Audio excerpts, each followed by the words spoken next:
আপনি সাবধান হন, আপনার চাকরি খুব শীঘ্রই এআই খেতে চলেছে। আমরা আমাদের দৈনন্দিন জীবনে কখনো না কখনো কোনো না কোনো এআই কিছু না কিছু ভাবে ব্যবহার করছি। সেটা নিখুঁত ব্যবহার আমরা কেউ করতে পারছি, কেউ পারছি না। তবে জেনারেশন জেড এটার অবশ্যই খুব নিখুঁতভাবেই ব্যবহার করছে।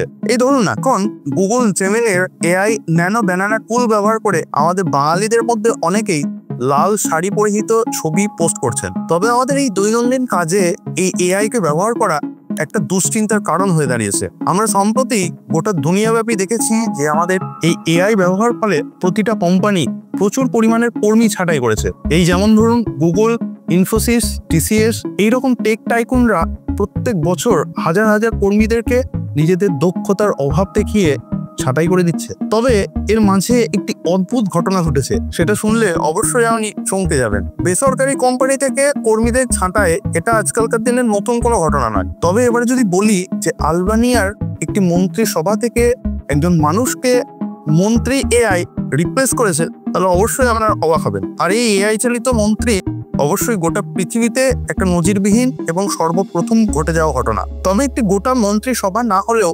মন্ত্রিসভার একজনকে এআই মন্ত্রী হিসাবে রাখা হয়েছে। গত 11 সেপ্টেম্বর 2025 আলবানিয়ার প্রধানমন্ত্রী এলি রামা এটি তার মন্ত্রিসভায় প্রস্তাব এনেছেন। গত 2025 সালের মে মাসে তার দল সোশ্যালিস্ট পার্টি ক্ষমতায় আসার পর তার মন্ত্রিসভার প্রথম বৈঠকেই রামা এই কথা জানিয়েছেন। তিনি আরও বলেছেন যে 100% নিখুঁত কাজকর্ম এবং দুর্নীতিমুক্ত সরকার তৈরি করতে এবং পাবলিক প্রকিউরমেন্ট খাতে এই এআইকে ব্যবহার করা হবে। এই এআইটির নাম দিয়েলা, যা স্থানীয় ভাষায় সূর্য বা সানশাইন বোঝায়। মন্ত্রিসভা থেকে এই দায়িত্ব সরিয়ে এআই এর হাতে দেওয়া হবে, যাতে মানুষের হস্তক্ষেপ ছাড়াই একটা স্বচ্ছতার সঙ্গে সরকার চলতে পারে। রামা আরও বলেছেন যে দিয়েলা প্রথম ক্যাবিনেট সদস্য যিনি শারীরিকভাবে উপস্থিত নন, কিন্তু এআই দিয়ে ভার্চুয়ালভাবে তৈরি। তবে এই এআই বট দিয়েলা এই প্রথম যে সরকারের সাথে কাজ করছে তা নয়।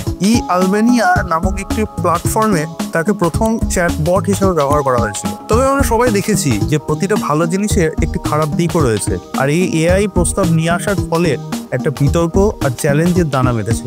যে কোনো দেশের সাংসদ নির্বাচনের ক্ষেত্রে একটি ন্যূনতম বয়সের সীমারেখা রয়েছে, সেটি আমাদের দেশ ভারতেও রয়েছে।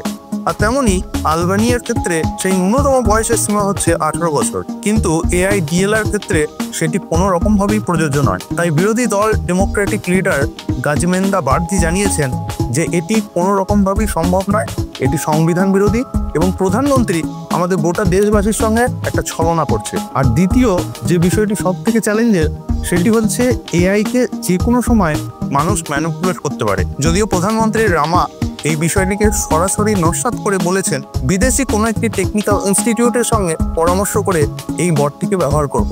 এখন দেখার যে মন্ত্রিসভায় এই এআই বটটি আদৌ কোনো মন্ত্রীর চাকরি খেয়ে নিতে পারছে কিনা। ভিডিওটি ভালো লেগে থাকলে অবশ্যই ভিডিওটিকে লাইক করুন। আর যদি এইরকম ইনফরমেটিভ ভিডিও চটজলদি পেতে চান, তাহলে অবশ্যই চ্যানেলটিকে সাবস্ক্রাইব করে রাখুন আর পাশে থাকা বেল আইকনটি অবশ্যই প্রেস করুন।